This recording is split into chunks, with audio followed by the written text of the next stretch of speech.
મોરબીમાં સગીરા ઉપર દુષ્કર્મ આચરનાર આરોપીને ઝડપી પાડવામાં સફળતા હાથ લાગી છે।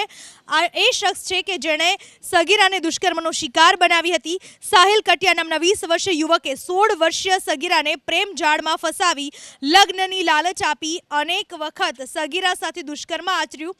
માતાની ફરિયાદના આધારે પોલીસે આરોપી સાહિલની ધરપકડ કરી। આરોપી સાહિલ રીઢો ગુનેગાર છે। અગાઉ તેની સામે પોક્સો ઉપરાંત ચોરી અને લૂંટના ગુનાઓ પણ નોંધાઈ ચૂક્યા છે।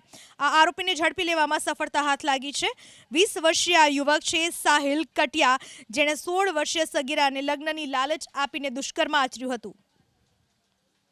ગર્વની લાલચ આપી અને બદકામ કરેલ હોવાની ફરિયાદ જાહેર કરેલ હતી, જે ગુનાની ગંભીરતાને ધ્યાને લઈ અને બી ડિવિઝન પીઆઈ તથા તેમની ટીમે આ કામના આરોપી સાહિલ ઇલિયાસભાઈ કટિયા, મિયાણા, ઉંમર વર્ષ 20, રહે વિસીપરા નાઓને તાત્કાલિક અટક કરી તેમના રિમાન્ડ મળી આગળની તપાસ તજવીજ હાથ ધરેલ છે। ગર્વની લાલચ આપી અને બદકામ કરેલ હોવાની ફરિયાદ જાહેર કરેલ હતી, જે ગુનાની ગંભીરતાને ધ્યાને લઈ અને બી ડિવિઝન પીઆઈ તથા તેમની ટીમે આ કામના આરોપી સાહિલ ઇલિયાસભાઈ કટિયા, મિયાણા, ઉંમર વર્ષ 20, રહે વિસીપરા નાઓને તાત્કાલિક અટક કરી તેમના રિમાન્ડ મળી આગળની તપાસ તજવીજ હાથ ધરેલ છે।